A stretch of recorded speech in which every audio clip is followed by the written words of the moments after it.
Well, good afternoon, Carl.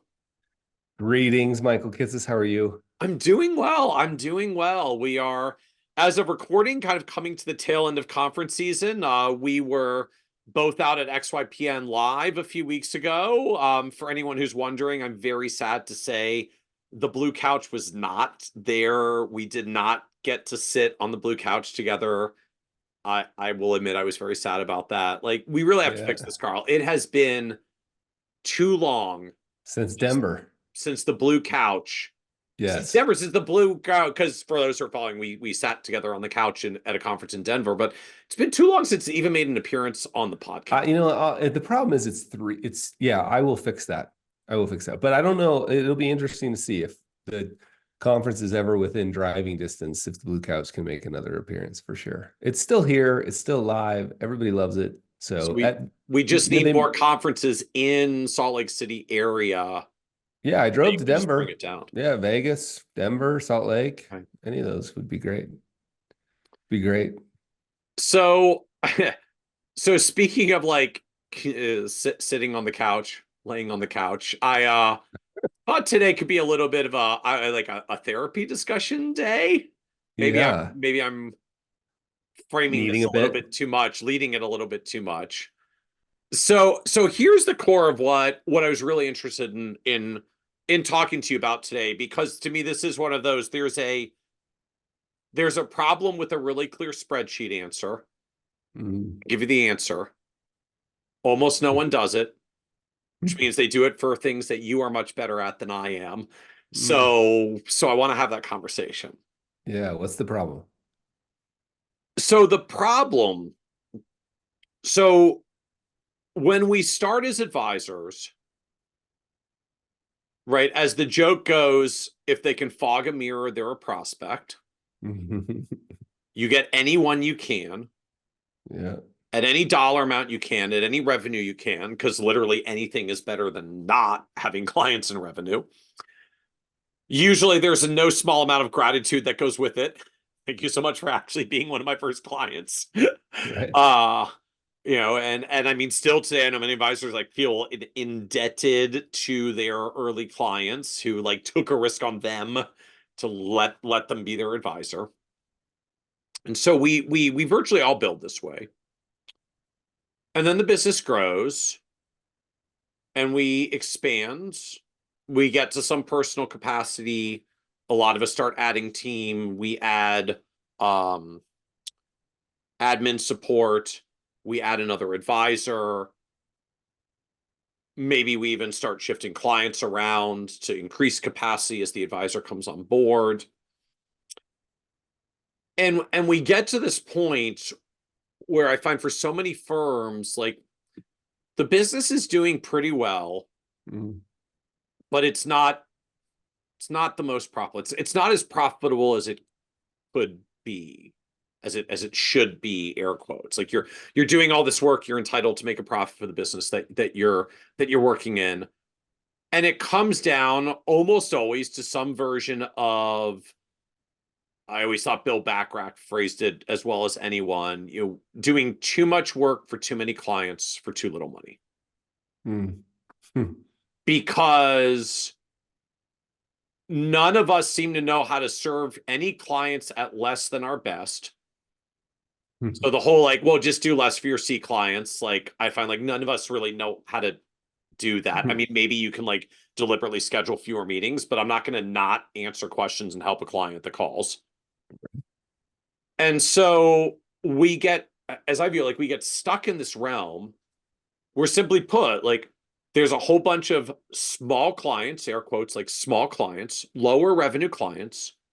Usually it's that whole bundle of people that we started with at the beginning who don't pay enough now to cover what it takes to run the business, especially once we start adding team and staff and infrastructure and office space and more software and all the things, right? Like there's a lot of flexibility when it's literally just me serving clients, but the moment I've got other team members and overhead, like this starts to change a little bit. And so we end out with these books of clients that have a base of clients that don't pay enough to cover what it takes to run the practice and have them as part of the practice. Mm. Mhm. And then the business is marginally profitable and it's not making as much as it should. And it feels like I'm working really hard and a lot of hours and I'm making okay money, but not what I'd hoped it was going to be. Mhm. And I can't figure out what to do. Right. And right. And so spreadsheet me comes in like, this is a relatively simple problem. This Make a is list of your simple. clients, how much time you spend on them, how much revenue they generate for you. Find the ones that are literally unprofitable. There's a bunch, and find a way to do something about it. Right? We can graduate them. We can do a partial book sale to of like a segment of the client base to some other advisor for whom they would be great. We can institute minimum fees and say if you're willing to pay here so we can service you profitably, then we'll do that. So there's a lot of choices. And I find most advisors don't do them. They don't do any of them Mhm. because of a lot of reasons, right? Like Right. they took a risk on me. I owe it to them. Mhm.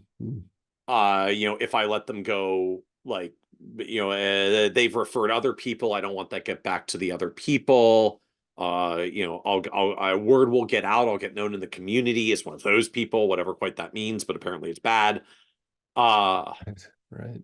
right. All these different ways I find that firms get stuck. Like any analysis will say you're having trouble being profitable or growing or reinvesting, you can't hire the team that you need to get to the next level or even to free up your time and Mhm. make your business better for you because there's too many clients and not enough revenue. And Yeah. yet most of us are remarkably unwilling to do something about that. And I don't mean Yeah. that in like a judgy way. Sure. Sure. Like No, not it's doing the not. thing, but like that's real, right? When almost all want Yeah. to do the thing, clearly there's more to the thing than the thing.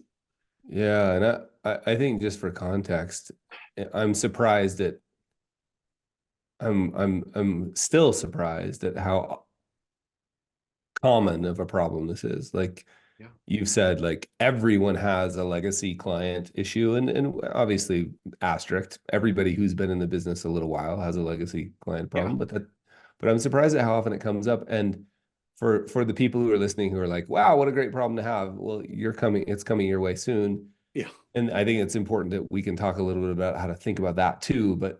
But I just, for context, I think there's like real deep empathy around this because all the reasons this problem exists is because we're like these are good humans trying to help people.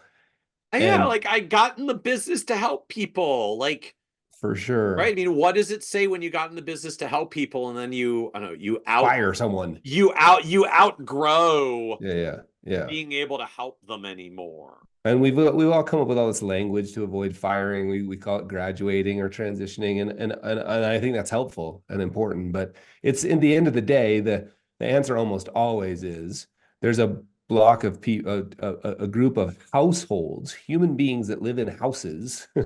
that you may even know where they live that you're going to say I can no longer serve. And so, but I want to paint the other side of the picture too. Like this has real implications at the retreats we've been holding at my house. There is at every retreat, there's one, if not multiple people who end up getting quite emotional about how overwhelmed they are. Like, I can't do this anymore. It's affecting my health. It's affecting my family. To And when we say like, what is it that you can't do anymore? And we dig in a bit, it's almost always, I have too many clients. I have too many clients. I just too can't. much work for too many clients for too little dollars. Yeah, they're aware too of like I also, the burden is also partially because I can feel that I'm not doing not only am I is it having an impact on my health and my family, I can feel I'm not doing the job I want to do, right? All of those things. So it's real. It's real. And so the what we want to talk a little about today is like why, because we've talked about what, or are we talking about what Yeah. as well, what to do. So so again, to me, like there are tactics out there about how to deal with this. Right. Right. We've Lots talked of them. we've talked about some of them in prior episodes, right? I graduating clients and how to do it gracefully, implementing minimum fees. So, you're not firing them. You're just saying, here's what it costs for us to provide you ongoing service. And if they want to, they can fire you. Right? Like it's easier to help them fire you than it is to fire Sure. them. So some of us go that route. What has struck me is the stories we tell ourselves to not have to deal with this, to not have to face this. So it's things like I was at a conference last week and talking to an advisor who like absolutely lives a version of this. Grew a wonderfully successful practice, has not let go of a single client since the day he started, and so now has a zillion small clients, in addition to some very, very high dollar, very profitable ones. So the business works in the aggregate because basically his top 20 clients like subsidize the cost to run the business for the rest of the client base. And as he puts it and sort of insisted, like, well, they just don't take that much time. They don't call that much. I mean, like their needs are not that high. Like I've been working with them for a while. They're in a good place. Like their needs aren't that high. It's like, cool. So tell me more about your practice and what that looks like. And he had something like 250 clients that he was working with, like 50 really good ones he probably got in the last 5 years, and like 200 that he got in the early years. He started in the insurance side of the business. So you tend to have a lot of small legacy clients from when you did early business. Um, for like him plus 3 team members supporting all these clients. And he's kind of maintaining like just it they don't take that much time. Like this isn't that big of a deal. I was like, so are we at least in agreement that pretty much all of your profitability comes from the top 50 clients or so? He's like, yeah, I can acknowledge that. He's like, but again, like the other 200 don't call that much. Like, well, if it was literally just you with your top 50 clients, how much team would you actually need for literally just you and them? I was like, well, like maybe one of my people. I just like there's just only so much work to do for 50 great clients. Like, cool. So for clients who never ever call, why do you have 2 extra team members? Yeah. Like you just said, it's maybe you and one of your team to service 50, but there's 4 of you for all 250. So apparently, either like your team plays a lot of solitaire, Right. which I'm guessing is not the case, or these folks add up to more service needs than you realize. And then we Yeah. started down a discussion of like how much revenue do you think they actually generate, and we basically came to the conclusion that the bottom half of his book actually generates less revenue than the 2 people he has to employ to hold on to them. And so he's Yeah. just flat out losing money. Like the we talk sometimes about like the 80-20 rule, like 80% of the profits come from the top 20% of the clients. And the Yeah. truth for him is it was more like 120-20 rule. So like 100% of his profits come from his top 20 clients and a 20% excess that he was making because he was losing on the other 80% of his clients. Yeah. And that was Yeah. maybe a particularly lopsided version, but Yeah. it started with, well, they don't take that much time. And it's like, well, they apparently do, because you hired a lot of people that Yeah. don't look bored Yeah. because Yeah. apparently there's a lot of stuff to get done. But it becomes one of the stories that we tell ourselves Yeah. to explain, I don't know, I just like to rationalize, to justify. And again, like I say those words as though it's wrong to make the choice he made. Like I don't want to cast it that way. Yeah. Yeah. We can make the decision to run firms that maybe are a little bit less profitable and do a little bit more service work because we believe that's a good service to do Yeah. to our community, to the people we serve. Like, okay, Yep. but the fundamental thing that worries me about how this trend just plays out, that I see one person after another, is the version of what showed up or what shows up for you at the retreat. It's like, and Yeah. I'm burning out. Yeah. Yeah. Like it's That. just so much. It's a constant onslaught of the clients I've got to serve and the team I've got to manage and like the people management plus the client management plus all the things. And I can't take a vacation and I've got to constantly be on call for them. And maybe if I hired one more person, I could finally get my head above water, but I really can't afford one more person. I'm already kind of staffed heavy with 4 people for the clients that I've got because I'm subsidizing the lower end of my book. So like the business Yeah. math doesn't work to create the staff capacity it would take for them to get their head back above water. And just I worry about it from the perspective that I'm worried we're going to lose great advisors in the long run because some of us will burn ourselves out entirely before we sort of deal with this issue more head on. Yeah, I think that's the idea, first of all, like it's we get to run whatever kind of business we want. And if you run a business where you want to keep people around forever, including, staff and smaller clients, all that stuff, that's like, of course, right? It's just, I think here it's a function of being intentional about it, but I'm far more interested in people that know it's a problem, right? Like it's a problem for them for whatever reason. Yeah. The burned out folks or the people that feel like it's a problem, and the not changing there is really interesting because that's just a function of, in this case that you've painted, either awareness, just of like paying attention to the implications of the decision, but these are trade-offs that we're making. And when the trade-off, what's that great old saying that, change only occurs when the pain of staying the same, sorry, when the fear of change, sorry, the pain of staying the same gets greater than the fear of making a change.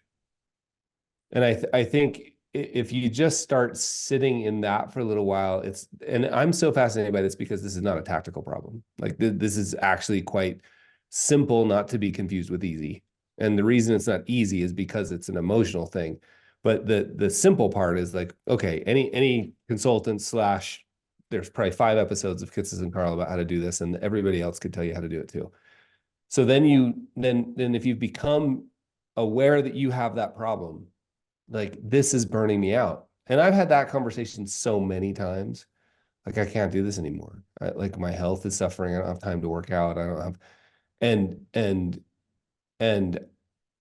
I went through that. I mean, this is really why I ended up selling my firm, was because I had to make a choice. I can continue to do the other work I'm doing and clients suffer, or I can stop doing the other work that I really love and serve clients.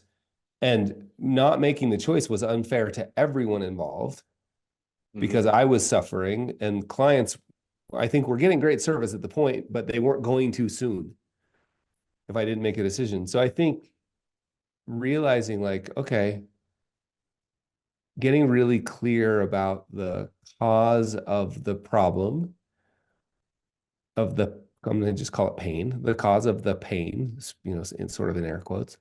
Yeah. And then getting really clear about the trade-offs you made. This is always the same case with, by saying no, by saying yes to one thing.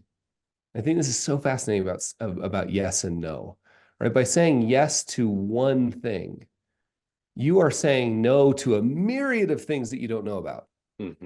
Right? Like, you say yes to those clients, you're saying no, you might be saying no to coaching your daughter's soccer team. You might be saying no to going to, your 50th anniversary party for your parents. Like, I don't know what you're saying no to, but saying yes to one, saying no is a tactical, a precision decision. Like, you're saying no to one specific thing.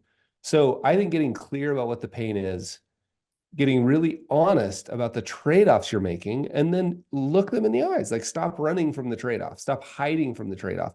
If you look the trade-off in the eyes and say, I'm willing to make this trade-off, that's totally within everybody's right to design the business they want. Well, I think Right? that's good framing. I mean, it still leads to some pretty hard questions or comments, those sort of For look sure. in the mirror moments, but like, okay, so I'm saying yes, I'm going to continue to serve my clients this way, even though there's some challenges to it. But okay, that means I'm going to say no to working out and getting healthier because I don't have time to do that as I manage my 250 clients and my 4 team members and doing all the things that I do. Or Yeah. Yeah, I'm not going to be able to coach the soccer team because my hours are too long because Yeah. I'm doing all the things that I'm doing. Or we can't do the vacation that we were talking about because that's a little bit more than I'm comfortable to spend because the business isn't quite as profitable as maybe ideally it could be. And you, by the way, you should have a list on the other side of like, but I'm making a huge contribution in my community and I get to serve these people that have really made a difference in my life. Like whatever those stories Yeah. are the other side of that trade-off equation. And you just have to decide. And that's why I think so beautiful about Yeah. life, to be honest, is like, I don't know. I don't know what the right decision is. But if I do know that being careful about experiment design around this, being clear about the trade-offs, thinking clearly, and not running from it is probably a good idea. That feels like a good idea.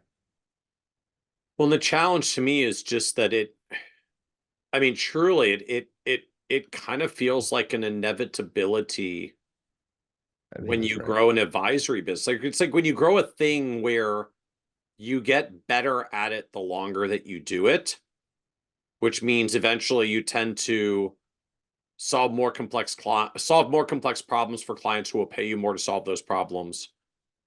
And that eventually creates some challenges around the people that you worked with originally. And I can't remember actually if I've told this story in the context of this podcast. Uh so m- my mother is the younger of two, Hmm. and when her older sister was off to college, a very good friend of hers at college, his name was Stan. And Stan, after he finished school, went to dental school and became a dentist. And because my aunt, my mother's older sister, my aunt and Stan were both a few years older, by the time my mother graduated from college, got married a few years later, and was ready to start a family, Stan had graduated from dental school and opened a practice. And so as my parents started their family and had me, Stan got started as a dentist, and my parents became one of his first clients. So I am almost 47 years old, and Stan is the only dentist I've had for my entire life. Oh my gosh. Stan has been my dentist literally since before I had. This what's so funny about this is not necessarily surprising to me. Well, yes, I am a very like plant roots and set. I also live a mile and a half up the street from the house I grew up in, and my parents are still there. We are very plant But it roots. is beautiful. Yeah. So I have had the same dentist for 47 years or 46 or 45, however long it was when he went in to check out my first baby teeth to make sure everything was going okay. Uh, Stan does not charge me 1977 prices when I go to see him, though. Mhm. Stan built an incredibly successful career. He's a very sharp guy. He built a great dental practice and some really cool specializations around the work that he does. And God bless, because Stan did such a great job, I am 47 years without a cavity. So I spend a ridiculous amount of money on an extremely high-end, skilled, experienced, capable dentist as someone that has never ever had teeth problems because I've never had a dentist besides Stan, and I really don't want to go through the stress of finding another Right. dentist. Right. I trust Stan in everything that he says because he's been my dentist for life and he has never steered me wrong because my teeth are doing great. Right. But right, but relative to our discussion, right, like I'm one of Stan's legacy clients, and he's raised prices on me 47 times in 47 years. Right. And I don't begrudge him that. I'm thrilled to see he's successful. I make the choice about whether I want to pay the rates that he charges, even though I don't really quite need the level of fantastic care that he gives because my teeth are in a great place. But I'm happy to do it. I value the relationship. I've got a sentimental attachment as well. And so there's nothing negative to me about the fact that he prices me at what it costs to run a dental practice today. Yeah. And I don't think for one moment about the fact that he charges so much more than he did in the 1990s or 1980s or 1970s when I was born and Yeah. started with him. It's nothing negative. I don't begrudge him that. I certainly would not for one moment ever actually expect that he would charge me what he was charging 10 or 20 or 30 or 47 years ago as his going rate. Right. And I make the choice about whether I want to pay what he charges today. And the answer is I do because I value the relationship, which frankly is what I see for most advisors when they actually go down this path, like the clients that really like and value what they do.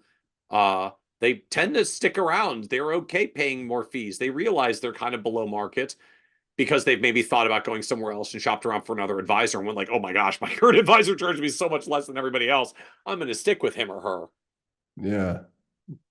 But I find for most of us, we still live in this world of because Michael's parents as a young family decided to take a chance on my dental practice in 1977, I'm obligated to still charge them the same fee. Yeah. Yeah. No, And no, no one expects that. yeah. I agree. And what you're pointing to is sort of the stories we tell ourselves about why we don't do the thing. Yeah. And those stories are pretty potent, and we've talked about them before, and you can never talk about them enough because it's just stories. So it's interesting to think about and just ask questions like, is that really true? Is that really a rational? Is that really a rational reason for me to make this trade-off that I'm very uncomfortable with between my, whatever, my life, my health, my family, my practice, my profitability, whatever your metric is. And so I think, you just try to break the stories down. One thing I think is really interesting that I'd like to talk about just real quick as we Yeah. wrap up is there is an upper end. There can be an upper end to this. Like you could define, because there's one version of this that was made popular. I remember, I think it was probably Nick Murray, that was like every year go in and fire your bottom 20, make room for 20, and they have to be hot, your new biggest clients. Higher than the ones that you let go and you just keep rotating up. Yep. Yeah, there's that version of that.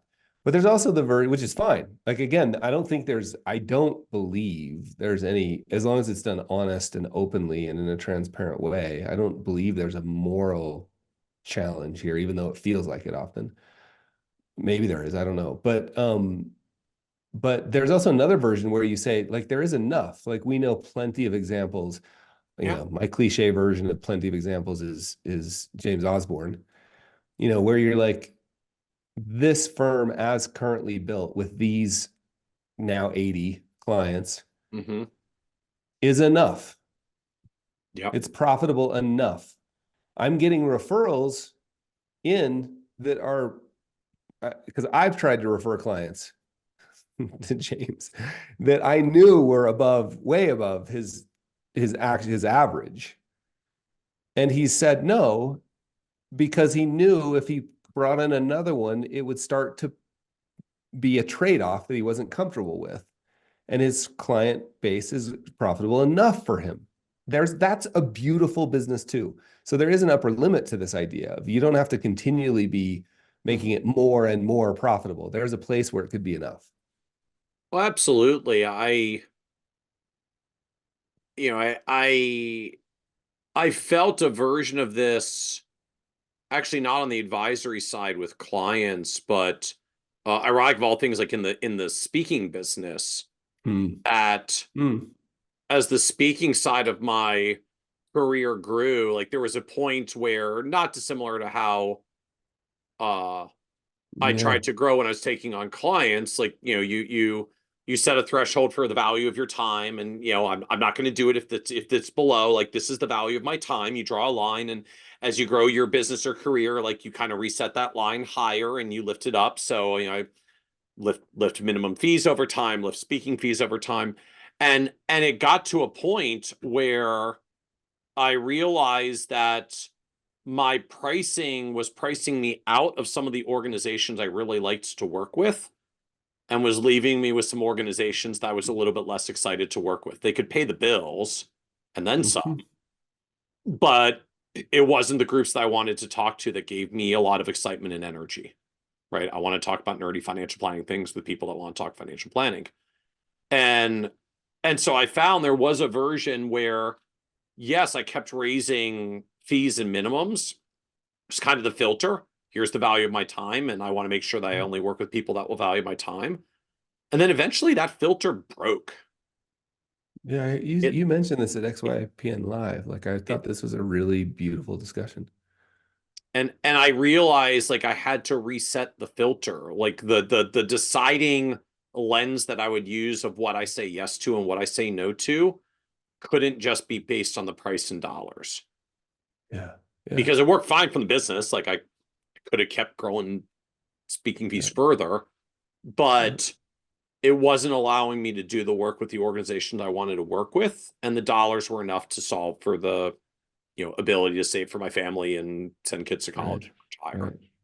Right. And so yes, I think there's a world where It's your enough. filters adapt and change. So on the one hand, maybe you're moving up market, up clients enough that the filter is enough. Yeah. But at the same time, I think part of the challenge is a lot of us start out with a filter of anyone who wants me Right. to serve them and is willing to pay me is a qualifying client. Right. And we keep that filter. Right. And when you grow to a certain size where you have to start doing things like team and infrastructure and overhead and other costs, that becomes a much more challenging trade-off because it starts to show up much more directly as a trade-off. When I have a lot of time and not so many clients, and any incremental client is fine. It's net Right. positive. But once you start hitting capacity, now like these become trade-offs of time, health, family, profitability, cash flow, ability to reinvest, ability to keep growing and serving more, which I can't do because I'm strangled by the ones that I've got. And to me, it becomes another version of yes, you can dial those filters too high, but there's also a challenge with not updating the filter and recognizing that your practice now is in a different place than it was when you started 3, 5, 7, 10, 15, 20 years ago, whenever it was. And if your filter now is the same thing that you used then, it may not serve you well at this point. Yeah. Yeah, it's so interesting. I love these kind of questions because I don't think there's a right answer. I Yeah. think it's just a tension, a tension that will never be resolved. And as long as we're aware of the tension, that's the most important part. I think, Because even on the speaking thing, it's so interesting. Like if I say yes to a speaking engagement, it's so interesting that in so many cases, we've swapped out, we've allowed money to do this weird job of helping us decide what's worth it or not, you know? And if I say yes to a speaking engagement, I've got to realize that I may be saying no to attending something really important. I mean, I've missed things because I was at speaking engagements. And when I at what point is it enough and I can say yes and be okay with it because that's an organization I really want to speak for. Like that's a tension. yeah. Well, and I think the way that you framed it to just own the, let's say the tension, but own the trade-off, Yeah. I think is really powerful, right? Just say like, yes, I'm keeping a higher client load, and that means like I'm not going to be able to get to the gym more often the way I've been talking about, or I need to work more hours, or I make enough and I don't need to make more. So I'm going to take some of those smaller, keep some of those smaller clients. I don't need to grow it more, right? Like some of those can be fine trade-offs and decisions we make. Others may be more binding. And so I think just owning what the trade-off is really powerful. Yeah. Yeah. I really think that's all there really is to Yeah. do here is just be aware of the trade-off and don't Yes. hide from it. You know, right? Yes. Hey, Michael, super Awesome. fun. Thank you. Awesome. Thank you, Carl. Yep.